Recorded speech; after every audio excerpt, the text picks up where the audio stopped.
దేవుని యొక్క పరిశుద్ధ నామమునకు కూడి వచ్చిన సహోదరి సహోదరులకు, దేవుని సేవకులకు, అలాగే చక్కని ఆర్కెస్ట్రా సౌండ్ సిస్టమ్ అందించినటువంటి ప్రతి ఒక్కరికి పేరు పేరు చెప్పిన హృదయపూర్వక వందనాలు తెలియజేస్తున్నాను. అందరూ బాగున్నారు కదండి? బాగున్నట్టు అనిపించలేదు నాకు అసలు.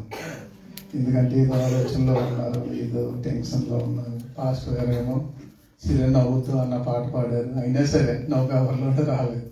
నవ్వలేని వాళ్ళు అందరూ సరే దేవుని స్తోత్రం చెల్లిందాం. అదేలో మంచిది. మీరు అందరూ కూడా చాలా శ్రద్ధగా అంటున్నారు, ఆసక్తితో వాక్స్ ఏం చెప్తారని ఎదురు చూస్తూ ఉన్నారు. ఇది ఏమైనప్పటికీ దేవుడు మిమ్మల్ని, మీ కుటుంబాన్ని చక్కగా కాచి కాపాడుతున్నాడు. మన పనుల్లో కూడా దేవుడు కాచి కాపాడుతున్నాడు. దేవత దేవుడికి ఒకసారి సంతోషంగా స్తోత్రం చెల్లిందమ్మా. హల్లెలూయా, హల్లెలూయా, హల్లెలూయా. మంచిది ప్రియులారా. చదవబడిన వాక్యాన్ని ఒకసారి మరొకసారి చదువుకుందాం. లోక సువార్త. ఆయన మనుషులకు అసాధ్యములైనవి దేవునికి సాధ్యములని చెప్పాను. సరిపోదు. చిన్న ప్రార్థన. మహాపరిశుద్ధుడమైన మా దేవ, ఈ వందనాలు, స్తోత్రాలు. అల్పుడును, అయోగ్యుడును, ఎందుకు పనికిరాని వాడిని, మట్టి వంటి వాడిని, ధూళి వంటి వాడిని, నాలో ఏ యోగ్యత లేదు ప్రభా. ఈ మాటలు నీవి, జనము నీ వారు, సమయము నీది. అయ్యా, నేను ఒట్టిగా నిలబడ్డాను. మీ చిలువ చాటున మరుగుపరిచి ఈ బిడ్డకి ఏ ఆహారం అయితే కొదువుగా ఉందో ఆహారాన్ని ఇవ్వమని అడుగుతున్నాం. సహాయాన్ని దయచేయండి. ప్రతి విషయంలో తోడుకొండమని యేసయ్య నామం పేరట మిక్కిలి బ్రతిమాలి వేడుకొంచున్నాం తండ్రి. ఆమేన్. మరి గత వారంలో కాకుండా ముందు వారంలో, మొదటి వారంలో కొన్ని విషయాలు చెప్పడం జరిగింది. ఎవరికైనా గుర్తున్నాయండి? ఓకే, గుర్తు లేకపోతే మంచిది. ఇదేమైనప్పటికీ సరే, ఇక్కడ మనం చదవబడినటువంటి వాక్యంలో మనం చూసినట్లయితే మనుషులకు అసాధ్యములైనవే దేవునికి సాధ్యం.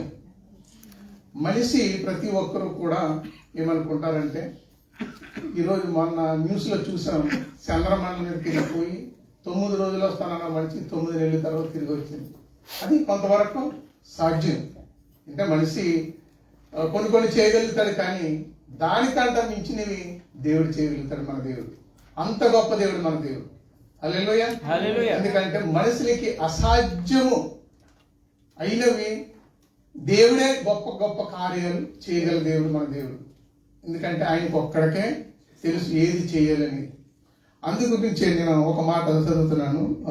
కీర్తన గ్రంథంలో 116 కీర్తన 15వ అధ్యాయంలో ఒక మాట ఉంటుంది. ఏంటంటే, యెహోవా భక్తుల మరణం అంట ఆయన దృష్టికి విలువగలదంట.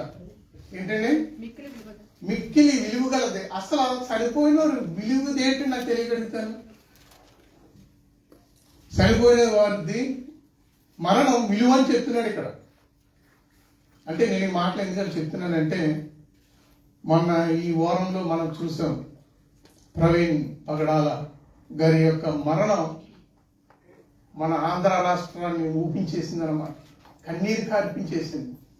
గుండెల్లో, ప్రతి ఒక్క క్రైస్తవుడి యొక్క గుండెల్లో బాధను వ్యక్తం చేసింది. ఎందుకని అంటే ఆయన గొప్ప భక్తుడు, అంటే గొప్ప డిబేట్లు చేశాడు. చక్కని మాటలు ప్రజలకి ఇనసొంపుగా, అంటే ఆయన ఎప్పుడూ కూడా నవ్వుతూనే సమాధానం ఇస్తూ ఆయన మొత్తం మన ఆంధ్ర రాష్ట్రాన్ని, తెలంగాణ రాష్ట్రాన్ని నిజంగా ఎంత ఆందోళన పడ్డారంటే క్రైస్తవ లోకం అంతా కూడా కళ్ళు తెరిపించినట్టుగా అయిపోయింది. ఎందుకని మాటలు చెప్తానంటే పిల్లరా, అటువంటి వారు మళ్ళీ తయారవ్వాలంటే చాలా సంవత్సరాలు పడుతుంది. అంత జ్ఞానవంతులు, అంత చదువుకున్న వారు, అంత బైబిల్ని క్షుణ్ణంగా అన్ని చెప్పగలిగిన వారు చెప్పాలంటే చాలా కష్టతరం. కరోనాలో కూడా చాలా మంది భక్తులు చనిపోయారు. మనం అందరం కూడా వారి కొరకు ప్రార్థించారు. కానీ ఏంటంటే, ప్రవీణ్ పగడాల గారి యొక్క కుటుంబానికి మరి బేతేలు సంఘం తరపున, మన తరపున, అందరి తరపున ప్రగాఢ సానుభూతి ఆ కుటుంబానికి తెలియజేస్తున్నాను. అందు గురించే లోక సువార్తలో ఏమనుంది? మనుషులకు అసాధ్యమే దేవునికి సాధ్యమైన, ప్రతిదీ సాధ్యమే మన దేవునికి. ఒకవేళ చనిపోయినా కూడా దేవుడు వాడుకుంటాడంటే, మీ ఆలోచన ఎలా చెప్పండి. దేవుడు చనిపోతే కనుక ఎవరైనా వాడుకుంటాడా? చెప్పాలి. వాడుకుంటాడా? వాడుకోడా? ఇప్పుడు ఇంత ప్రశ్న వాడుకుంటాడు. Yes, correct. 6 గురించి చూపిస్తాను. ఎంతమందిని వాడుకున్నారంటే బైబిల్లో. ఈయన చనిపోయిన తర్వాత ఏంటి ఎంత అని చెప్పేసి బాధ కలిగినప్పుడు చూస్తే 6 వ్యక్తులు ఉన్నారు ప్రియుల. మీరు ఎప్పుడైనా చదివారో లేదో మరి ఈ సందర్భం వచ్చింది కాబట్టి చదువుతున్నప్పుడు ఒక ఆలోచన వచ్చింది, ఏంటి చనిపోయిన దేవుడు వాడుకుంటాడా? ఇది అసాధ్యం. అసలు మనుషులకి ఎలా ఉందండి? అసాధ్యం కదండి ఇది మనుషులకి, కానీ నా దేవునికి సాధ్యం. అందుగురించే ఉనికిలో ఉన్న లేకపోయిన దేవుడు ఎలా వాడుకుంటాడంటే అద్భుతంగా వాడుకుంటాడు. మన గొప్పతనం మన పిల్లలకి తెలుసు. ఏమని అంటాం? మీ నాన్న ఇటువంటి అంటే చిన్నతనంలో బాబోయ్ మా నాన్న ఇంత పప్పలు తెస్తాడు, ఇంత ఇంత అని చెప్తాడు. చెయ్యి ఎంత పొడవు ఉంటుందో ఇంత మంచోడు అని చెప్తాను. మన దేవుడు కూడా అంత మంచోడు. భక్తులు మరణాన్ని దేవుడు ఎలా పోల్చాడంటే నిజంగా చాలా అద్భుతంగా పోల్చాడు. వారు చనిపోయినా కానీ దేవుడు వాడుకున్నాడు ప్రియుల. నిజంగా ఎంత బాగా వాడుకున్నాడంటే మనిషి యొక్క ఆయుస్సు నీటి బుడగ వంటిది అంటున్నాడు, గడ్డి పువ్వులు అది అంటున్నాడు. ఇంకా మనం చూస్తే ఎందుకు పనికిరానిది మన జీవితం, మురికి వంటిది అంట. కొంతమంది భక్తులు పోల్చుకుంటున్నారు. నీటి వంటిది ఎన్నో ఇంతలో కనపడి అంతలో మాయమైపోయేది అని చెప్పి అంటూ ఉన్నారు. మానవుని యొక్క ఆయుస్సు జీవితం కూడా ఏదో అనుకుంటా ఎన్నో సంవత్సరాలు ద్రొల్లెళ్ళిపోతున్నాయి మన ఎదుర్కొండగా. మన వయసు పెరిగిపోతూ ఉంది. మనం ఇంకా ఎన్నో తెలుసుకోవాల్సిన విషయాలు ఉన్నాయి, ఎన్నో చేయవలసిన కార్యాలు ఉన్నాయి. కానీ మన దేవుడు తలుచుకుంటే ఎంతండి, ఆయనకి అసాధ్యమైనది ఏదీ లేదని చెప్పేసి అంటున్నారు పిల్లరా. మరి మనం చూసినట్లయితే 2వ రాజుల గ్రంథం, రాజుల 2వ గ్రంథం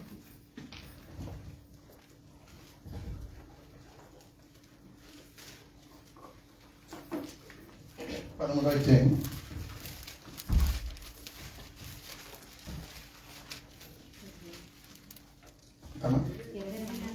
13వ అధ్యాయం 14వ వచనం చదువుతాం ఒకసారి. అంతటి ఎలీషా మరణకరమైన రోగము చేత జాగ్రత్త మరొకసారి చదవండి. అంతటి ఎలీషా మరణకరమైన రోగము చేత పీడితుడై ఉండగా ఇశ్రాయేలు రాజైన యెహోయాషు సరిపోతున్నాం. అంతవరకు వద్దు మనకి. జస్ట్ ఒక్క మాట. అంటే మనం ఎవరి గురించి చెప్పుకుంటున్నాం? చనిపోయిన వారి గురించి చెప్పుకుంటున్నాం ఈరోజు. అంటే అంతటా ఎలీషా మరణమైన రోగము చేత పీడితుడై ఉండగా, అంటే ఎలీషా ఇటువంటి వాడు ఎలాగా చనిపోయాడండి? ఆయనకు మరణకరమైనటువంటి రోగం వచ్చింది. ఇక్కడ మనం జాగ్రత్తగా ఆలోచన చేస్తే గనక ఆయనకి మరణకరమైన రోగం వచ్చింది. మరి దేవుడు ప్రవర్తకి రోగం వచ్చినప్పుడు దేవుడు బాగు చేయడా అంటే అది మనం ప్రశ్నించడానికి మాత్రం సరిపోం. ఆయన ఇష్టం, ఆయన కావాలంటే బాగు చేస్తాడు, లేకపోతే ఆ మరణంతో ఆ బాధతోటి దేవుడు తీసుకుంటాడు. అంటే 20వ వచనం చూడండి ఒకసారి. తరువాత ఎలీషా ఎలా ఏమైపోయాడంటే నేను మృతి పొందగా ఎక్కడ ఉంచారంటే ఆయనను సమాధిలో ఉంచారంట. అక్కడ జరిగినటువంటి విషయం మనం చూస్తే ఇక్కడ కింద చదవం. ఎంతకాలం అయిన తర్వాత అంటే 1 సంవత్సరం గడిచిన తర్వాత మోయాబీల సైన్యము దేశంలోకి వచ్చినప్పుడు ఎవరు పాతి పెట్టారంటే అక్కడ యుద్ధం జరిగింది. అక్కడ యుద్ధం జరుగుతుంటే ఆ యుద్ధంలో ఒక వ్యక్తి చనిపోయాడు. కానీ చనిపోయిన తర్వాత ఆ యొక్క కంగారులో ఏం చేయాలో తెలియక అక్కడ ఏం చేశారంటే ఎలీషా యొక్క సమాధిలో ఉంచగా ఏమైపోయారంటే నిచ్చిన శవము తగిలినప్పుడు ఏమైపోయాడంటే ఆయన తిరిగి బ్రతికింది అంటాడు. ఇక్కడ మనం చూస్తున్నాం ప్రియులారా, ఒక శవం ఉన్న శవంలో కప్పెడితే ఏమొస్తుందండి? కుళ్ళు వాసన వస్తుంది. ఏమంటారు? కుళ్ళు వాసన వస్తుంది. కానీ ఆయన చేసినటువంటి పరిచర్య, ఆయన చేసినటువంటి అద్భుతాలు, ఆయన యొక్క ప్రభావము చనిపోయినా సరే ఏమైందంటే ఆయన యొక్క ఎముకలకు తగలగా చనిపోయిన వ్యక్తి బతికిపోయాడు అంటాడు. అంటే ఆయన అనారోగ్యంతో చనిపోయాడు. అక్కడ ముందు విషయంలో మనం చదువు 2వ రాజుల్లో అనారోగ్యంతో చనిపోయినప్పటికీ కూడా ఏం చేశాడంటే దేవుడు ఆయన ప్రభావం మాత్రం పోలేదు. ఆయన దేవుని యొక్క శక్తి పోలేదు, అభిషేకం పోలేదు ఆయనలో నుంచి. ఎప్పుడు పోయిందంటే సంవత్సరం తర్వాత ఆ యుద్ధంలో జరుగుతున్నటువంటి అక్కడ స్థలం లేక త్వరగా అది కప్పెట్టాలనే ఉద్దేశంతో ఒక వ్యక్తిని ఆ సమాధిలో కప్పెడితే సంవత్సరం తర్వాత చనిపోయిన సంవత్సరం తర్వాత కూడా ప్రభావము ఆ ప్రభావం పోలేదంట ప్రియుల. మరి దేవుడు వాడుకున్నాడా లేదా ఆయన? వాడుకున్నాడు. మరి ఈ రోజున మనల్ని వాడుకుంటున్నాడా దేవుడు? మనల్ని వాడుకున్నాడు. సన్నాసి కలిసి ఏమవుతుంది అంటే బూడిద రాలుతుందంట. మన పరిస్థితి అలాగైపోయింది. అది ఎలా అంటున్నందుకు బాధపడకండి దయచేసి. ఎందుకంటే ఆ రోజున ప్రవర్తనలో అంత భక్తిగా బతికారు, అంత గొప్పగా బతికారు ప్రియులారు, అంత బాగా బతికారు. ఇంకా మనం చూసినట్లయితే తిమోతి 2వ గ్రంథంలో 3వ అధ్యాయము 5వ వచనం చూడండి ఒకసారి. 3వ అధ్యాయం పైకి మనం ఎలా ఉంటున్నామంటే పైకి దాని శక్తిని ఆశ్రయించిన వారనే ఇందురు ఎలా ఉన్నామంటే మనం ఒకసారి ఆగాము. పైకి మనం భక్తు పరిలాగా వేసాలు వేస్తున్నాం, కోటింగ్లు వేస్తున్నాం, అన్ని వేస్తున్నాం. కానీ ఆయన శక్తిని మనం ఏం చేయలేకపోతున్నామంటే ఆశ్రయించే వారంగా మనం ఉండట్లేదంట. అది మనం తెలుసుకోవాల్సిన విషయం. అలనాడు ఆ భక్తులు ఆయన శక్తిని ఆశ్రయించారు, శక్తిని పొందుకున్నారు. చనిపోయినా సరే ఆ ప్రభావం విడిసిపోలేదు వారిలో నుండి. ఏమంటే యేసుప్రభు వారు ఒక చోటికి చనిపోయిన ఆ యొక్క కుమార్తెను బ్రతికించడానికి వెళ్తున్నప్పుడు ఒక అనారోగ్యంతో ఉన్న ఒక స్త్రీ 12 సంవత్సరాల నుండి బాధపడుతున్న స్త్రీ వచ్చి ఆమెలో ఏమనుకుందంటే యేసుప్రభు గారి యొక్క వస్త్రము ముట్టితే చాలు అని చెప్పేసి అనుకుంది. అంటే ఆయనలో ప్రభావం ఉంటుందని ఆమెకి తెలిసింది తప్ప మనకు తెలియట్లేదు. ఈరోజు ఒక అన్యురాలేమో నాకు తెలియదు ఆమె, కానీ ఆమె వచ్చి అనుకుంది మనసులో ఏమని, దేవుని యొక్క వస్త్రాలు ముట్టుకుంటే చాలు. ఆ రోజుల్లో ఆ ప్రాబ్లమ్స్ ఎవరు కూడా కడగా ఉన్న స్త్రీని దూరం పెట్టేవారు. కానీ ఆమె ఏమనుకున్నదంటే మనసులో అనుకుని వచ్చి ముట్టితే అక్కడ ఏమన్నాడు ఆయన?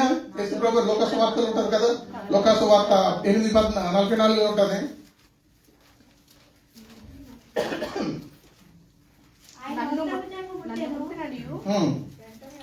ఎవరని యేసు అడగగా అందరూ మేము ఎరగమన్నప్పుడు పేతురు ఏలిన వాడ జన సమూహములు కిక్కించి నీ మీద పడుచున్నారు కదా.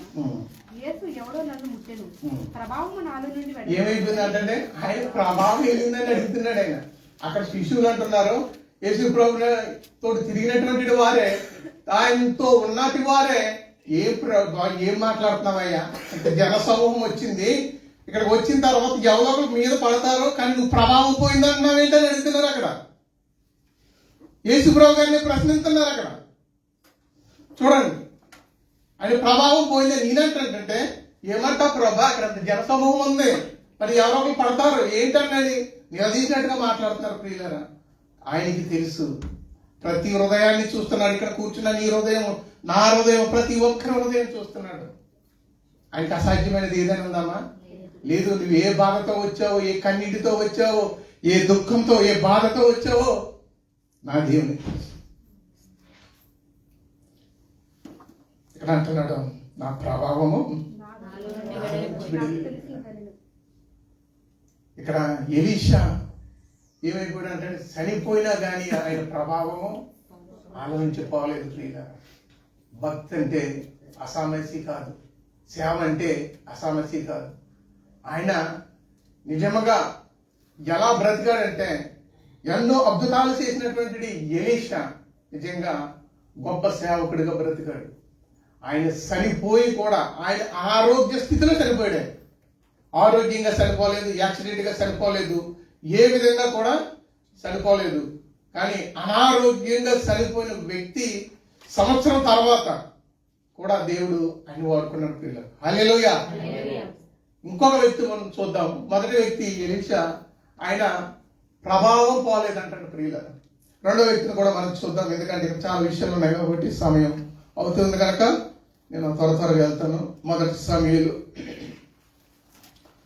మొదటి గ్రంథం 25వ అధ్యాయము మొదటి వచనం. సమూయేలు మృతునంతగా ఏమైందంటే అంత మనం ఎలా మృతుల గురించే మాట్లాడుకుంటాం. సమూయేలు మృతునంతగా ఇశ్రాయేలీయులందరూ కూడుకొని అతడు చనిపోయినని ప్రలాపించుచు రామాలోనున్న అతని ఇంటి నివాసములో అతని సమాధి చేసి తరువాత దావీదు లేచి పారాను అరణ్యంలోనికి వెళ్ళాను. సరిపోతున్నాం. ఇక్కడ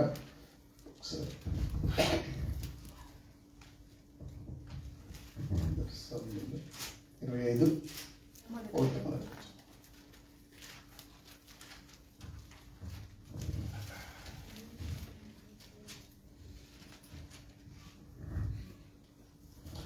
ఇక్కడ చూసినట్లయితే మొదటి అధ్యాయము 25 మొదటి వచనం చూసాం కదా.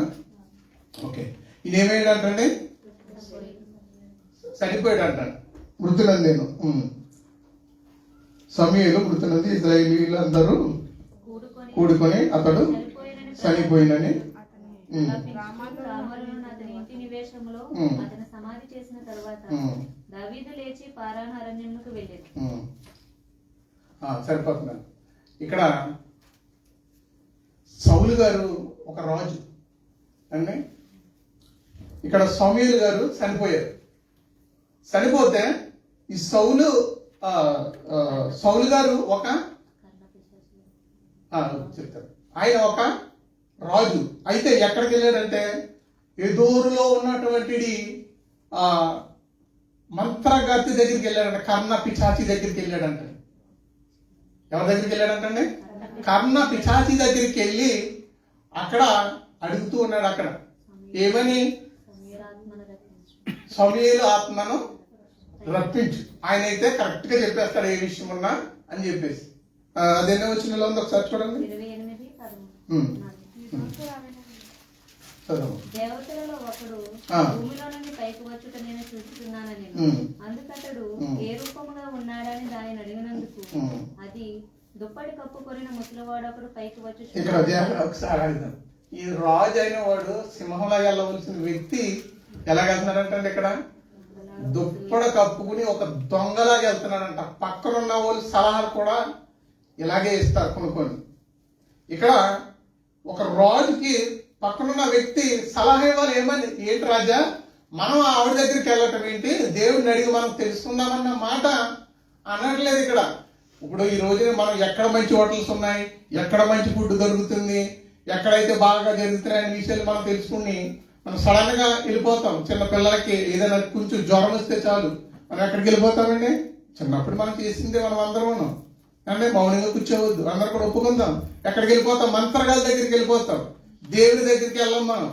కానీ ఏం చేస్తాడు, ఒక రాజు అయినటువంటి వ్యక్తి, ఒక సింహంలా ఉండవలసిన వ్యక్తి ఏమైపోతున్నాడంటే కర్ణ పిశాచి దగ్గరికి వెళ్ళిపోతున్నాడంట. వెళ్ళి సౌలు యొక్క సమూయేలు యొక్క ఆత్మను రప్పించు అని అడుగుతున్నాడు అంటే. అక్కడికి వెళ్ళిన తర్వాత ఆయన ఒకవేళ ఆత్మ వస్తే, సమూయేలు ఆయన వస్తే కనుక ఆయన తప్పు చెప్తాడా? అక్కడ కరెక్ట్ గా చెప్తున్నాడు. చూడండి అక్కడ కింద. సమూయేలు తెలుసుకుని సాగిలపడి నమస్కారము చేశాను. సమూయేలు నన్ను పైకి రమ్మని నీవెందుకు తొందర పెట్టివని సౌలును అడగగా, సౌలు నేను బహు శ్రమలో ఉన్నాను. నేను ఎవరి శ్రమలో ఉన్నారంటే సౌలు గారికి శ్రమ వచ్చింది. చెప్పాము. ఫిలిష్తీయులు నా మీదకి యుద్ధానికి రాగా దేవుడు నన్ను ఎడబాసి, దేవుడు అప్పటికే వదిలేస్తాడు. దేవుడు నన్ను ఎడబాసాడు కనుక ప్రవక్తల ద్వారానైనాను నాకేమీ సెలవికి అన్నాడు. కాబట్టి చేయవలసిన దానిని నాతో తెలియజెప్పుటకై నిన్ను పిలిపించి తినని చెప్తున్నాడు. ఆగండి ఒకసారి. ఎందుకంట ఈ యొక్క సౌలు గారు యుద్ధం వస్తుందని, ఫిలిష్తీయులు యుద్ధానికి వస్తా ఉన్నారు. ఏం చేయాలో తెలియని పరిస్థితి అయితే అడగవలసింది దేవుడిని. కానీ ఈ నెల్లి ఎక్కడ కడుతున్న కర్ణ పిశాచుల దగ్గరికి వెళ్ళి సమూయేలు రప్పిస్తే ఆయన కరెక్ట్ గా చెప్తాడని చెప్తే ఆయన ఏం చెప్తున్నాడో, చనిపోయింది కూడా ఏం చెప్తున్నాడో చూడండి. ఇక్కడ కింద వచ్చినాడు. అందుకు సమూయేలు యెహోవా నిన్ను ఎడబాసి నీ పగవాడు కాగా నిన్ను అడుగుట వలన ప్రయోజనమేమి, నన్ను అడుగుట వలన ప్రయోజనమేమి? యెహోవా తన మాట తన పక్షముగానే నెరవేర్చినట్టు ఒకసారి 2 సమూయేలు యెహోవా తన మాట తన పక్షముగానే నెరవేర్చుచున్నాడు. నా ద్వారా ఆయన సెలవిచ్చి ఉన్నట్టు నీ చేతి నుండి రాజ్యంను తీసివేసి. ఏం చేస్తున్నాడంటే అక్కడ కరెక్ట్ గా చెప్తున్నాడు. ఏమని చెప్తున్నాడు? నీ చేతిలో నుండి రాజ్యాన్ని తీసివేస్తాడని. ఎవరు చెప్తున్నాడు? సమూయేలుకు చెప్తా ఉన్నాడు సౌలు. కాబట్టి సౌలు గారికి సమూయేలు చనిపోయిన తర్వాత వచ్చి కర్ణ పిశాచిని రప్పించమంటే సౌలు గారిని రప్పించిన తర్వాత ఆయన ఏం చెప్తున్నాడు? నీ చేతిలో నుండి ఆ రాజ్యాన్ని తీసేసి ఫిలిస్తీన్ల చేతిలో నిన్ను ఓడగొట్టేస్తాడు, నువ్వు తిరిగి రావు, యుద్ధానికి వెళ్తావు కానీ తిరిగి రావని చెప్పేసి ఖచ్చితంగా చెప్తున్నాడు అక్కడ. పొరుగువాడైన దావీదుకు దాన్ని ఇచ్చేస్తాను. ఇచ్చేస్తానని చెప్తున్నాడు ఇక్కడ. సరిపోతాం. ఇక్కడ మనం ఈ సౌలు గారు చనిపోయినా ఏం చేస్తున్నాడండి ఆయన? స్వార్థ చెప్తున్నాడు ప్రియులారు అక్కడ. సమూయేలు ఇక్కడ సౌలుకి చెప్తా ఉన్నాడు ఏమని? నువ్వు యుద్ధానికి వెళ్తావు కానీ ఇంకా తిరిగి రావు అని చెప్పేసి. అది బతుకున్న వ్యక్తి చెప్తున్నాడా? లేదు. చనిపోయిన వ్యక్తి చెప్తున్నాడు. చనిపోయినా సరే ఎలాగ వాడుకున్నాడో చూడండి ప్రవర్తనని. 2 సమూయేలు 28:11 చూడండి ఒకసారి.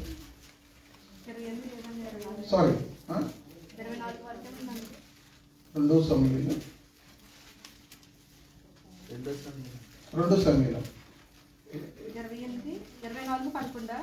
28:11 ఉదయం దావీదు లేచినప్పుడు యెహోవా ఆజ్ఞ నీకు యెహోవా ఆజ్ఞకు నీవు లోబడిన రేపు నీవు ఇద్దరు ఓకే ఇది ఎక్కువ సారీ ఇందులోనే మొదటి సమయంలోనే 28:18 కరెక్ట్. 28:11 చూడండి ఒకసారి. ఆ స్త్రీ నీతో మాట్లాడుటకై నేను ఎవరిని రప్పించమని తన సమూయేలును రప్పింపవలెనని ఆ స్త్రీ సమూయేలును చూచినప్పుడు బిగ్గరగా కేక వేసి నీవు సౌలువే, నీవు నన్నెందుకు మోసపుచ్చితివని సౌలుతో చెప్పగా రాజు నీవు భయపడవు, నీకేమి కనబడినదని ఆమె అడుగగా ఆమె దేవతలలో ఒకడు భూమిలో నుండి పైకి వచ్చుట నేను చూచుచున్నానని. అందుకతడు సరిపోతుందమ్మా. అందులోనే 18 కూడా ఒకసారి చదువు. యెహోవా ఆజ్ఞకు నీవు లోబడక అమాలేకీయుల విషయంలో ఆయన తీక్షణమైన కోపం నెరవేర్చకపోయిన దానిని బట్టి యెహోవా నీకు ఈ వేళ ఈ ప్రకారంగా చేయుచున్నాడు.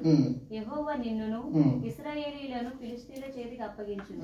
యెహోవా ఇశ్రాయేలీయులందరి దండును ఫిలిష్తీయుల చేతికి అప్పగించును. సరిపోతుంది. ఇక్కడ సరిపోతుంది. ఇక్కడతో మనకు సరిపోతుంది. ఎందుకంటే ఇందాక చూసాం కదా ఎవరండి ఇది చనిపోయి కూడా ఏం చేశాడంటే సమూయేలు గారు సౌలుకి బుద్ధి చెప్పినట్టుగా మనం చూస్తున్నాం. కానీ 2 తిమోతి రాసిన పత్రిక 2 తిమోతిలు 4:2 చదువుదాం ఒకసారి.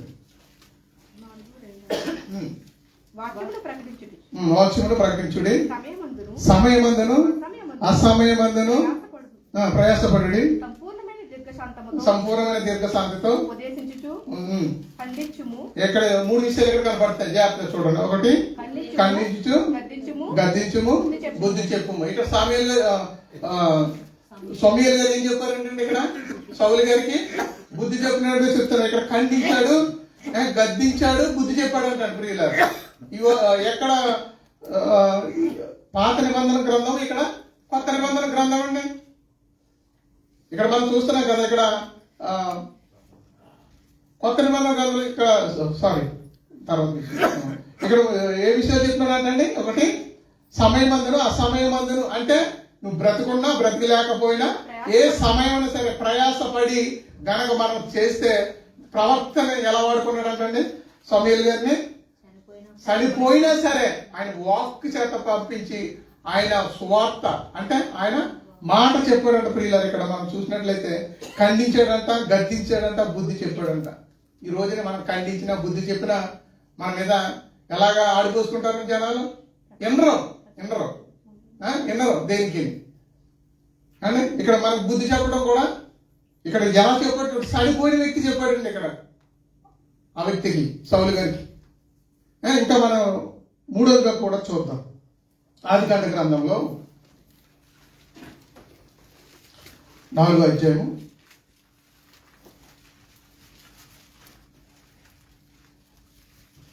8-10 వరకు.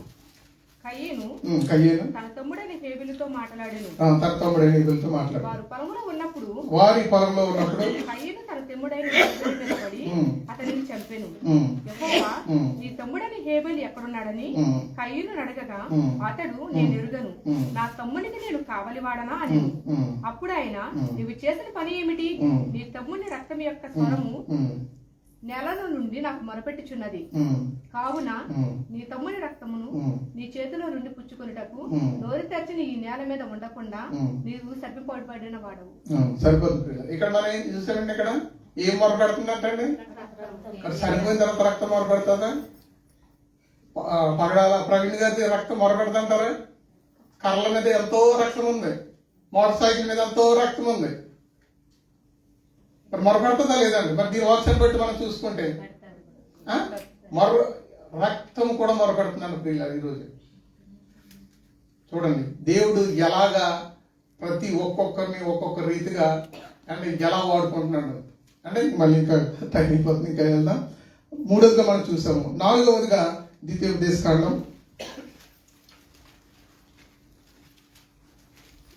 34వ అధ్యాయము 5వ వచనం. యెహోవా సేవకుడైన మోషే యెహోవా మాట చొప్పున మోయాబు దేశములో మృతి నొందెను. బెత్బయలు ఎదుట ఇక్కడ వృత్తి కదండి చూసారు కదా. ఓకే.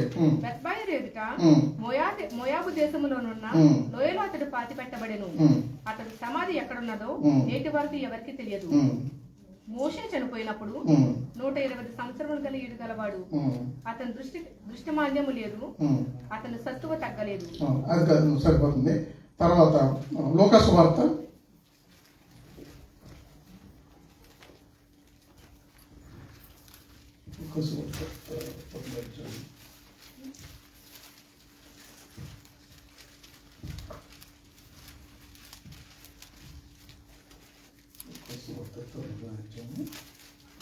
29:30-31 వచనాలు చదవండి. ఆయన ప్రార్థించుచుండగా ఆయన ముఖరూపము మారెను. ఆయన వస్త్రములు తెల్లనివై దగదగా మెరిచెను. మరియు ఇద్దరు పురుషులు ఎవరండి ఇక్కడ? ఇద్దరు పురుషులు అంటే వారు బతుకున్నారా? మనం చనిపోయిన వారి గురించి చెప్పుకుంటున్నాం. ఆయన బతుకున్నారా? ఇద్దరును లేరు. ఎవరు? మోషేను, ఏలీయాను. వారు ఎక్కడ ఏ గ్రంథంలో ఉన్నారు? వాళ్ళు ఒకలేమో రాజులు మొదటి గ్రంథంలో ఉన్నారు, ఒకలేమో ద్వితీయోపదేశ గ్రంథంలో ఉన్నారు. అంటే ఎన్ని సంవత్సరాలండి అది? కొన్ని వేల సంవత్సరాల జరిగిన విషయాన్ని ఇక్కడ లోకాసు వార్తలో మనం చూస్తున్నాం ప్రియులారా. ఇక్కడ లోకాసు వార్తలో ఆయన ఎవరు పిలుచుకొచ్చారు? మరియు ఇద్దరు పురుషులు ఆయనతో మాట్లాడుచుండగా వారు మోషే ఏలియా అని వారు మహిమ తాగపడి ఆయన యెరూషలేములో నెరవేర్చబోవు నిర్గమమును గురించి నిర్గమం అంటే ఏంటండి? అది నిర్గమం అంటే ఏంటి అర్థం? నిర్గమం అంటే మరణం. జాగ్రత్త గుర్తించుకోండి. నిర్గమం అంటే మరణం. అంటే యేసు ప్రభు గారు ఇంకా సిలువలో అప్పబడుతున్నారు. వారిద్దరూ వచ్చి అక్కడ బలపరుస్తున్నారు అంటండి. వారిద్దరు ఎక్కడ ఉన్నవారు?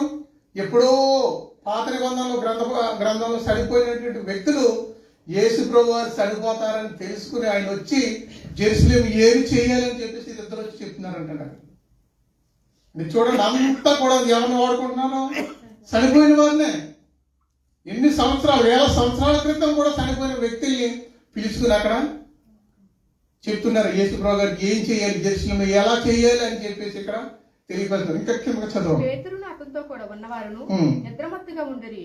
వారు మేలుకొనినప్పుడు ఆయన మహిమను ఆయనతో కూడా నిలిచిన ఇద్దరు పురుషులను చూచిరి. ఆ ఇద్దరు పురుషులు 29-31 వరకు చదువు. మనకి ఇదంతా క్లియర్ గా ఇక్కడ 29-30-31 వరకు చదివితే ఇక్కడ వారిద్దరు వచ్చి ఏమైతే చేశారో అవన్నీ కూడా యేసు ప్రభు గారు మరణానికి, శిలువ మరణానికి అప్పగించబడుతున్నప్పుడు ఏం చేశారంటే వారు వచ్చి ఇవన్నీ చేయని చెప్పేసి వారిద్దరు వచ్చి చెప్పారంటే ప్రియుల. అంటే వీరిద్దరు బ్రతుకున్నారా? లేరు. ఇంకా మనం చూసినట్లయితే మొదటి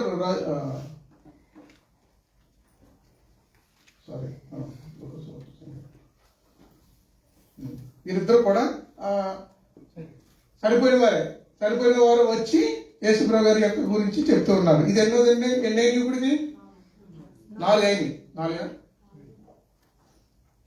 4 సరే. ఇంకా 5వది చూద్దాం. అలాగైతే 4, 5 అయినాయి. 5వది చూద్దాం ఒకసారి.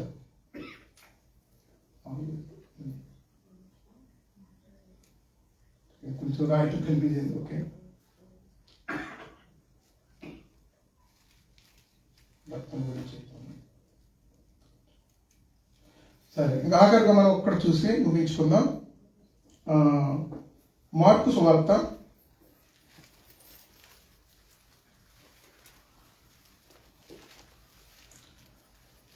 15వ అధ్యాయము 37వ వచనం చూస్తాము. అంతటా యేసు గొప్ప కేక వేసి ప్రాణము విడిచెను. ఇక్కడ మనం చూసినట్లయితే యేసు ప్రభు వారు ప్రాణం విడిచిన తర్వాత ఎక్కడికి వెళ్ళారండి? ఎవరికైనా ఐడియా ఉందా? మరి మనం లెఫ్ట్ డేస్ చేస్తా ఉన్నాం. ఎక్కడికి వెళ్ళారు? ఎస్, ఎవరు కరెక్ట్ అని చేస్తారు, కరెక్ట్గా చెప్పారు. పాతాళంలోకి వెళ్ళారంట. పాతాళంలోకి వెళ్ళి ఆ 3 రోజులు అక్కడ సువార్త చెప్పేస్తున్నారు అనుకోండి, చనిపోయి కూడా. 3వ దినాన్ని లేచారు కదా, తెల్లవారుజాము. అది ఎక్కడ ఉన్నదని మనం చూసినట్లయితే 1 పేతురు రాసిన పత్రికలో 3వ అధ్యాయం 20వ వచనంలో ఉంది. ఇంకా కనిపెట్టుచున్నప్పుడు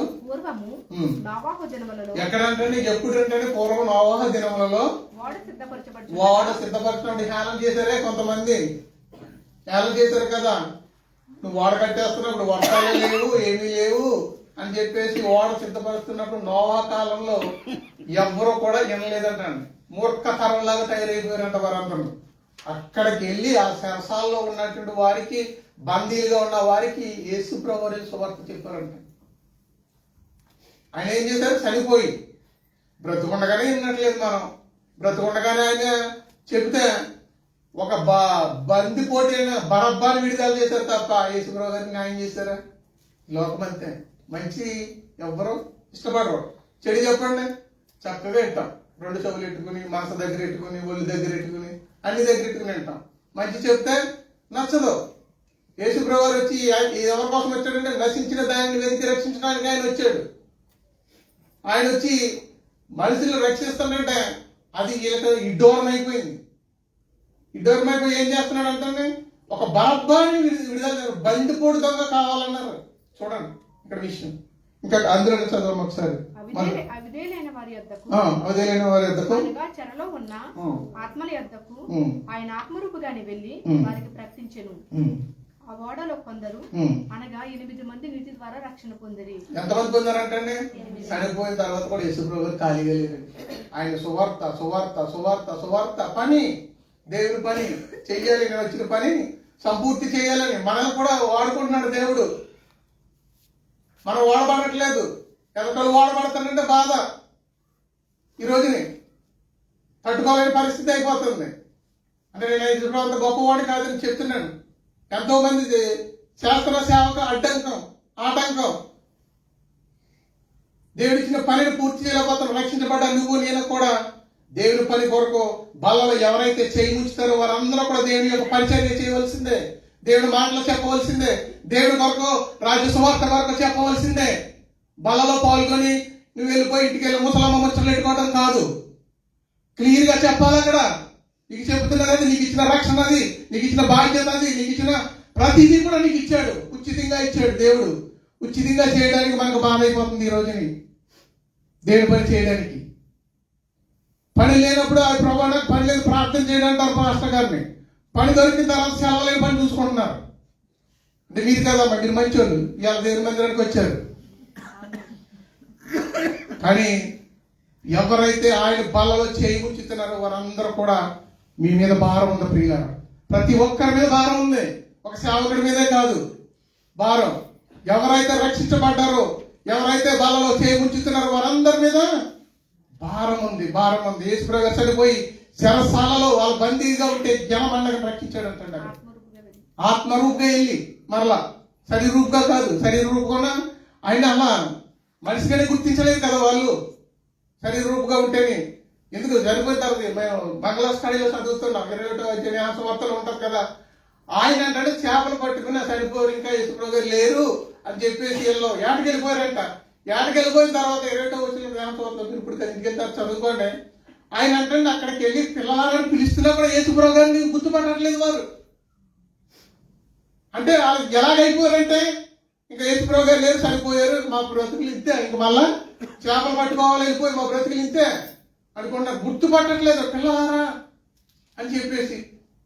అంటే యేసుప్రభు ఎంత తగ్గించుకున్నారు చూడండి ప్రియులారా. ఆయన తగ్గించుకుని ఎక్స్ట్రా చేయలేదు. ఆయన ఒకేలాగా మనిషి, ఏ మనిషి అయితే ఎలా ఉన్నారు గుర్తుపట్టలేదంటే కారణం ఏంటి? ఇప్పుడు నేను తెల్ల సొక్క వేసుకుంటున్నాను, రెడ్ సొక్క వేసుకున్నాను, సూట్ వేసుకున్నాను, పాస్టర్ గారు రాజు అని చెప్పగలుగుతాడు. కానీ ఆయన అలా లేదు. సామాన్య మానవుల్లానే ఎవరైతే ఏటకెళ్ళారో వేటగాళ్ళనే ఉన్నాడు ఆయన. అలా దిక్కినేంటి అని చెప్పితే అప్పుడు దాని వీళ్ళకి ఎలగలేదు. 126 చేపలు ఎన్నో పడ్డాయంటండి, పెద్ద పెద్ద చేపలు. అప్పుడు సిగ్గుపడిపోయాడండి అక్కడ. ఈ మాట చెప్పడానికి నేను ఇష్టపడలేదు, కానీ వస్త్రహీనుడైనాడంటండి అక్కడ పేతురు. గబగబా చూసి అయ్యో యేసుప్రభు గారు వచ్చారండి, గబ్బు బట్ట కట్టుకున్నాడంటే వెళ్ళి ఇంట్లో దూకేస్తాడంటే గబగబా వెళ్ళి. చూడండి ఎంత ఎలా ఉన్నారో మనుషులు. యేసుప్రభు వారిని గుర్తుపట్టలేనటువంటి, ఆయనతో తిరిగారు, ఆయనతో తాగారు, ఆయనతో తిన్నారు, ఆయన ప్రార్థన చేస్తే స్వస్థత కార్యాలు చూశారు, అద్భుత కార్యాలు చూశారు, చనిపోయిన లేపినవారు చూశారు. కానీ ఆయన గుర్తుపట్టలేకపోయారు. మన పరిస్థితి అంతే. మనం చర్చకు వస్తున్నాం, వెళ్తున్నాం, గడిచిపోతున్నాయి. అయితే సంవత్సరాలు గడిచిపోతున్నాయి. మన స్థితి మారట్లేదు, మన బతుకులు మారట్లేదు. ఒకసారి ఆలోచించిన ప్రియులారా, యేసు ప్రభు వారు అంత తగ్గించుకున్నాడు. అంత తగ్గించుకుని వెళ్ళి చెప్పినా సరే వాళ్ళు ఏమైపోయారంటండి. అప్పుడు దాకా చేపలు వలయండి, పలానా చోట వలయండి అంటే అప్పుడు కంగారు పడ్డారు, ఉలిక్కిపడ్డారు. ఈరోజు మనందరి మీద భారం ప్రియులారా. జెరూసలేం ఊరికి వచ్చేయలేదు. డబ్బు ఖర్చు పెట్టున్నాను కదా నాకు తెలియని అనుకోవద్దు. డబ్బు ఉంటే కొండ మీద కోదురైనా కిందకి దించేసి అనుకుంటున్నారేమో. ఒకవేళ ఎంతో మంది డబ్బులు కట్టి ఆస్తులు అమ్ముకుని, ఇల్లు అమ్ముకుని, తాకడెట్టుకుని రాక ఢిల్లీలో బాధపడుతున్న ఒక్కొక్క వ్యక్తి మాటలు వింటే గుండ్లు తరిక్కిపోతూ ఉన్నాయి. ఆత్మహత్య చేసుకోవాలేమో అనుకుంటున్నారు. నీవు నేను కూడా క్షేమంగా వచ్చేసాం, ఫ్రీగా వచ్చినట్టు వచ్చేసాం. ఒక ఇంటర్వ్యూ లేదు, ఏమీ లేదు, ఫ్రీగా వచ్చేసాం. ఇంటర్వ్యూ ఉందంటే మీరు వచ్చినప్పుడు, నాకు వచ్చినప్పుడు లేదు. నాలాంటి వాడు ఈ రోజు రావాలంటే రాలేడు. చదువు లేదు, సంజయ్ లేదు, నాలాంటి వాడు రావాలంటే రాలేడు ఇక్కడికి ఈ రోజుని. ఎగ్జిక్యూటివ్ పర్సన్స్ వచ్చి అక్కడికి వచ్చి వాళ్ళు చదువుతున్న చదువులు, ఇంటర్వ్యూలు ఎన్ని ఉన్నాయనుకుంటున్నారు? తక్కువ. మనం ఏదో మెతాబిల్ పనికి వస్తుందంటే ఆడి ఇంటర్నేషనల్ ప్రెసిడెంట్ చేస్తున్నాడు, దీనికి దానికి సంబంధం ఉండట్లేదు. అంత అలాగైపోయింది పిల్లలు. ఈరోజు దేవుడు మనల్ని రక్షించాడు, క్షేమంగా తీసుకొచ్చాడు ఇజ్రాయేల్లో. ఆయన పని కొరకు పాటుపడదాం. మన పిల్లల కొరకు పాటుపడదాం. మన పిల్లలకైనా, కొద్దిమందికైనా. ఇక్కడ ఇందాక మాట్లాడదాం కదా, బుద్ధి చెప్పాలంటే, గద్దించాలంటే, ఖండించాలంటే ఫస్ట్.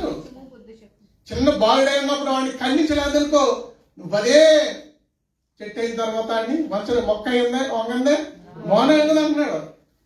ఆ మొక్కనప్పుడే వంచాలి. చిన్నప్పుడు చెప్పాలి పిల్లలకి, మన దేవుని వాక్యం చెప్పాలి, దేవుని మాటలు చెప్పాలి, దేవుని భయభక్తులు కలిగి ఇలా ఉండాలని, అలా ఉండాలి నాయన అని చెప్పాలి. మన బాధ్యత. గద్దించాలంట, బుద్ధి చెప్పాలంట, ఖండించాలంట. మన ఖండితలు బెత్తం వాడిని బిడ్డ ఎప్పుడైనా సరే కరెంట్ మార్గంలో ఉంటాడు. నువ్వు బెత్తం వాడకపోయి నేను 1,00,000 2 లక్షలు సంపాదించాను బిడ్డ, నువ్వు మోటార్ సైకిల్ మీద తిరిగంటే నీ కొడుకు నీకు దక్కడో అది జలసాలకు వెళ్ళిపోయి మోటార్ సైకిల్ మీద నిన్ను కాదు ఉన్నామంటే చంపేస్తున్నాడు వెళ్ళాడు. అంత అవసరమా? ఎన్నోసార్లు చెప్పు మీ మాటలు. ఎన్నోసార్లు ఎన్ని యాక్సిడెంట్లు జరుగుతున్నాయి రోడ్ల మీద, బైకుల మీద. ఎంతమంది చనిపోతున్నారు. మనం పిల్లలకి మనం ఏ సమయంలో ఇంత పిల్లడికి మనం పెద్ద బండి కూడా ఇచ్చేసి 250 కేజీల బండి కూడా ఇచ్చేసి సమయం ఉందండి. ఆడు మావంటే పిట్ట మాంసంతో 40 కేజీలు కూడా ఉండట్లేదు, 35 కేజీలు ఉన్నాడు, 40 కేజీలు ఉన్నాడు. ఆడికి బండి మీద పడ్డదంటే ఏమిలో ఇరిగిపోతాయి. అంటే ఇది ఈ మాటలో నేను బాధతో చెప్పిన ప్రియులు. ఎన్నో యాక్సిడెంట్లు జరుగుతున్నాయి. ఒక్కరు ఎవరైనా వారి కుటుంబంలో ఏదైనా సమస్య వచ్చినా వాళ్ళకి తెలుస్తుంది ఆ బాధ. మనకు చూపిస్తున్నాడు దేవుడు, ముందుగానే చూపిస్తున్నాడు. అయ్యో ఎన్నో యాక్సిడెంట్లు అయితే చనిపోతున్నారు, కాళ్ళు ఇరిగిపోతున్నాయి, నడ్డి ఇరిగిపోతుంది, అన్ని ఇరిగిపోతున్నాయి, మూత్రంకర వెళ్ళిపోతుంది. అయినా సరే మన పిల్లలకి మనం భయం చెప్పట్లేదు, బుద్ధి చెప్పట్లేదు, గద్దించట్లేదు. వాళ్ళు ఏమైపోతున్నారు? నాశనం అయిపోతున్నారు. మరి ఈరోజు దేవుడు ఆయన చనిపోయి కూడా ఎక్కడికి వెళ్ళాడు అంటండి? ఎక్కడికి వెళ్ళాడు చదవంటారు పాతాళంలోకి వెళ్ళి ఆత్మరూపుకి వెళ్ళి ఆయన ఎంతమందిని రక్షించాడంట? 8 మంది. అక్కడ క్లియర్గా 8 మందిని రక్షించాడు. ఈరోజు మనం రక్షించబడ్డాం. ఒక్కరికైనా నువ్వు ఉదయం లేచి ఒక్కరికైనా దేని వాక్యం గురించి చెప్తున్నావా, దేని మాటల గురించి చెప్తున్నావా? ఈ ముసలమ్మతోటే సరిపోతుందా? ఒకసారి ఆలోచిందాం ప్రియులారా. మనం ఇజ్రాయెల్ దేశంలో క్షేమంగా ఉన్నాం, మనం సంతోషంగా ఉన్నాం. ఎవరికో లేని బాధ్యత, ఎవరికో గవర్నమెంట్లో ఉద్యోగాలు ఉన్న సాలరీస్ కన్నా ఎక్కువ మనకు ఉన్నాయి. మన పిల్లలు జాబులు చేస్తున్నారు, ఆ జాబులో పడుతున్న కష్టాలు, వాళ్ళు ఏడుపుతున్న ఏడుపు ఆ పిల్లలు చెప్తూ ఉంటుంటే అయ్యి బాబు మనం ఇంత సంపాదిస్తున్నా మనకి ఏ టెన్షన్ లేదు, ముసలి దగ్గరికి వెళ్ళి కూర్చుని అనుకుంటున్నాం. మీ పిల్లలు జాబులు చేస్తే వాళ్ళు చెప్తున్న బాధలు తెలిస్తే పిల్లలు ఎంత నరకం అనిపిస్తున్నారు. చూడండి ఇక్కడ సరిపోయి కూడా ఎంతమంది 6 ఎవరైనా 8 మందిని విడిచితారా రక్షించబడ్డారు. యేసుప్రభు గారు కూడా చనిపోయి ఆయన ఎంతమంది 80 మందిని రక్షించారు పిల్లలు.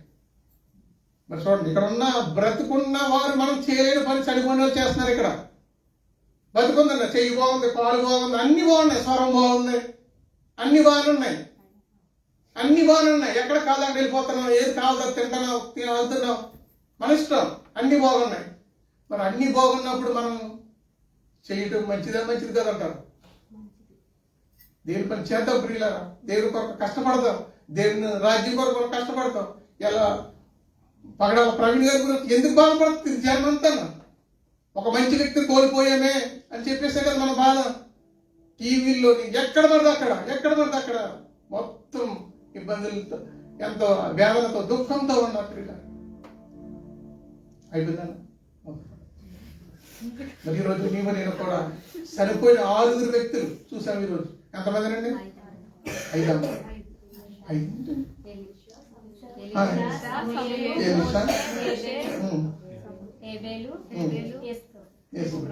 మరి ఇక్కడ మరి మోషే, ఎలీషా, సమూయేలు, హేబెలు, మోషే, యెస్రో. 5. చూడండి ఇక్కడ మన 5 చక్కగా చనిపోయి కూడా దేవుడు వారిని వాడుకున్నాడు. మరి నేను కూడా బ్రతుకున్నాం. దేవుడు అన్ని మనకు క్షేమం ఇచ్చాడు. మన కుంటోలం కాదు, నడ్డోలం కాదు, ఎక్కడో దేకుంటే వెళ్ళి చెప్పని పరిచయం లేదు, మన ఫోన్లోనే చెప్దాం. మరి ఈరోజు అటువంటి కృప, అటువంటి ధన్యత మనందరికీ దేవుడు దయచేయను. కానీ ఈ మాటలో ఒకవేళ తప్పు ఏదైనా మాట్లాడుతుంటే దయతో క్షమించాలని మరొకసారి అంటే కొంచెం బాధతో చెప్తాను. ఎందుకంటే ఇంటికడ పిల్లల యొక్క యాక్సిడెంట్స్ చూస్తూ ఉన్నాం పిల్లలు, ఫేస్బుక్లో కానీ వాట్సాప్లో కానీ చూస్తుంటే ఎన్నో బాధలు, ఎన్నో రోగాలతో, ఎన్నో బాధలతో ఉన్నాం. దేవుడు మనకు అంత క్షేమం ఇచ్చాడు. మనం ప్రార్థించే సమయం ఇది. అన్ని బాగున్నాయి, మనం అందరం బాగున్నాం, చక్కగా ఉన్నాం. అందరం ప్రార్థిద్దాం పిల్లరా. ఇది ఏదో ఆవేశంతో చెప్తున్నాయి కదా, బాధతో చెప్తున్న మాటలేదు.